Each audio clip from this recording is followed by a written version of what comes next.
تاریخ بڑے کام کی چیز ہے۔ جو قومیں تاریخ سے سبق نہیں سیکھتی ان کا جغرافیہ بدل جاتا ہے۔ اس کی سب سے بڑی مثال 1970 کا الیکشن ہے۔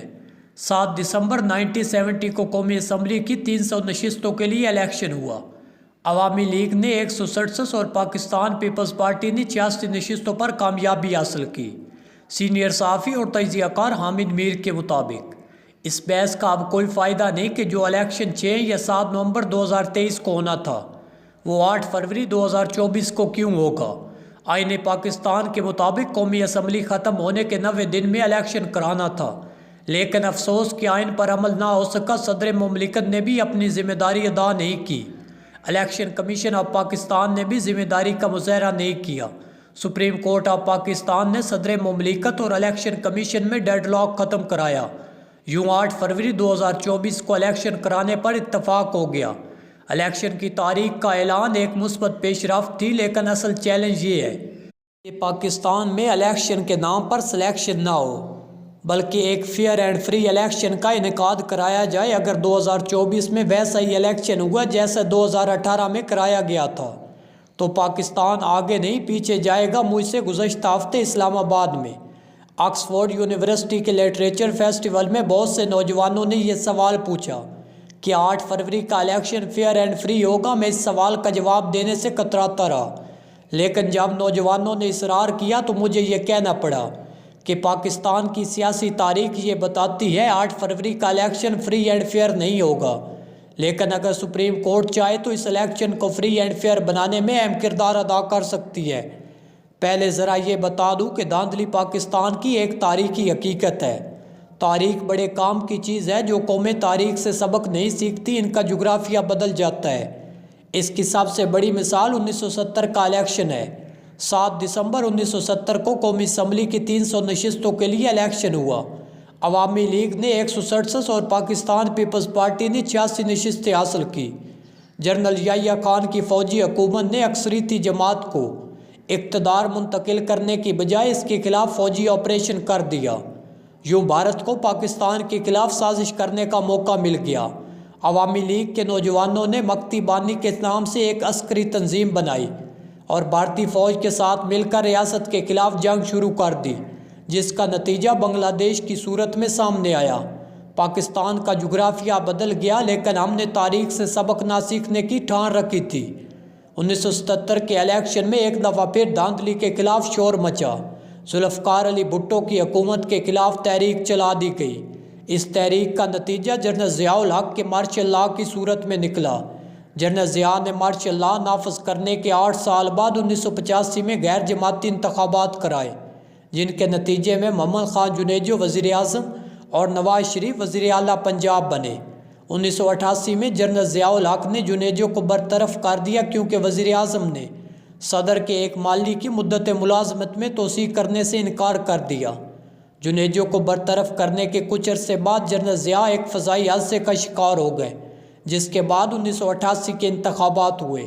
ان انتخابات میں ISI کے سربراہ جنرل حمید گول نے پیپلز پارٹی کے مقابلے پر IGI بنائی، لیکن اس کے باوجود پیپلز پارٹی نے قومی اسمبلی میں اکثریت حاصل کر لی۔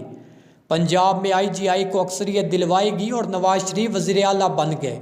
پیپلز پارٹی کی حکومت نے بمشکل 2 سال بھی پورے نہ کیے اور صدر غلام اسحاق خان نے 1990 میں محترمہ بینظیر بھٹو کو وزارت عظمیٰ سے فارغ کر دیا۔ 1990 کے انتخابات میں ایک دفعہ پھر ISI نے دھاندلی کی، جس کی تفصیل اصغر خان کیس میں سپریم کورٹ کے فیصلے میں بیان کی گئی ہے۔ پھر صدر غلام اسحاق خان نے نواز شریف کو وزیر اعظم بنوایا اور 3 سال بعد انہیں برطرف کر دیا۔ 1993 کے انتخابات میں نواز شریف زیر عتاب تھے، لہٰذا نتائج پیپلز پارٹی کے حق میں آئے اور محترمہ بینظیر بھٹو دوبارہ وزیر اعظم بن گئی۔ 1996 میں انہیں دوسری مرتبہ برطرف کیا گیا اور 1997 کے انتخابات میں نواز شریف کو پھر وزیر اعظم بنایا گیا۔ 2 سال بعد جنرل پرویز مشرف نے نواز شریف کو اقتدار سے باہر نکال دیا۔ نواز شریف جیل میں گئے اور محترمہ بینظیر بھٹو پہلے سے جلا وطن تھی۔ 2000 میں نواز شریف اس وقت کی حکومت سے ایک ڈیل کے ذریعے سعودی عرب چلے گئے۔ 2002 میں مسلم لیگ کو توڑ کر مسلم لیگ کاپ بنائی گئی اور انتخابات کرائے گئے۔ انتخابات میں مسلم لیگ کاف کو جتوایا گیا میر ظفر اللہ خان جمالی وزیر اعظم بن گئے۔ انہیں 2004 میں فارغ کر کے پہلے چودھری شجاعت حسین اور پھر شوکت عزیز کو وزیر اعظم بنایا گیا۔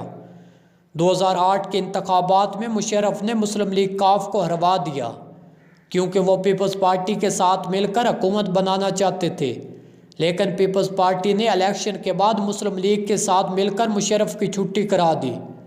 2013 میں انتخابات ہوئے تو نواز شریف تیسری مرتبہ وزیر اعظم بن گئے۔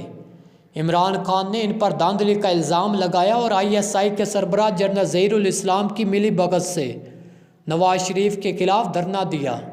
دھرنا تو کامیاب نہ ہوا، لیکن عمران خان سپریم کورٹ کے ذریعے نواز شریف کو نائل کرانے میں کامیاب ہو گئے۔ 2018 کے انتخابات میں جنرل قمر جاوید باجوہ نے عمران خان کو وزیر اعظم بنوانے کے لیے سیاست میں کھلا مداخلت کی۔ جب عمران خان وزیر اعظم بن گئے تو کچھ عرصہ باجوہ کی بہت تعریفیں کرتے رہے، لیکن پھر انہیں سازشی قرار دے دیا۔ جس طرح ضیاء اپنے علاقے جنیجو کے ساتھ نہ چل سکے، اسی طرح باجوہ بھی اپنے علاقے عمران خان کے ساتھ نہ چل سکے۔ یہ کوئی راز نہیں رہا کہ عمران خان کے لیے 2024 کا الیکشن لڑنا بہت مشکل ہے۔ ان کے ساتھ وہی ہوگا جو 2018 میں نواز شریف کے ساتھ ہوا تھا۔ 8 فروری 2024 کو ایک اور دھاندلی زدہ الیکشن سے پاکستان میں سیاسی استحکام نہیں آئے گا۔ اگلے الیکشن میں دھاندلی کا راستہ صرف سپریم کورٹ روک سکتی ہے۔ سپریم کورٹ کے ایک 3 رکنی بینچ نے 2012 میں اصغر خان کیس میں جو فیصلہ تحریر کیا، اس کے پیرا 99 میں واضح طور پر لکھا ہے کہ بیوروکریٹس حکومت کے غیر آئینی احکامات ماننے کے پابند نہیں۔ آگے چل کر کہا گیا کہ ISI، MI یا IB کو سیاست میں مداخلت اور انتخابات میں جوڑ توڑ سے پرہیز کرنا چاہیے۔ جسٹس قاضی فائز عیسیٰ نے اصغر خان کیس کا ذکر فیض آباد دھرنا کیس کے فیصلے میں بھی کیا۔ Supreme court Asghar Khan case کے فیصلے کی روشنی میں ریاستی اداروں کی سیاست میں مداخلت کو روک کر 8 فروری کے انتخابات کو کافی حد تک فری اینڈ فیئر بنا سکتی ہے۔ اگر یہ نہ ہوا تو ملک ایک بار پھر افراتفری کا شکار ہوگا۔ ملک کے تمام لیڈران اور تمام پارٹیاں اس وقت اس چیز کی متحمل نہیں ہو سکتی کہ ملک دوبارہ افراتفری کی جانب جائے، کیونکہ ملک کے معاشی حالات اس وقت اس بات کی اجازت نہیں دے رہے۔ اور سب سے بڑا حل اس کا یہ ہونا چاہیے کہ تمام سیاسی پارٹیوں کو بٹھا کر ڈائیلاگ کا راستہ کھولا جائے، کیونکہ جب تک عمران خان اور دوسرے دیگر پارٹیاں ایک ساتھ مل کر نہیں بیٹھیں گی، اس وقت ملک کی معاشی صورتحال بہتر نہیں ہو سکے گی۔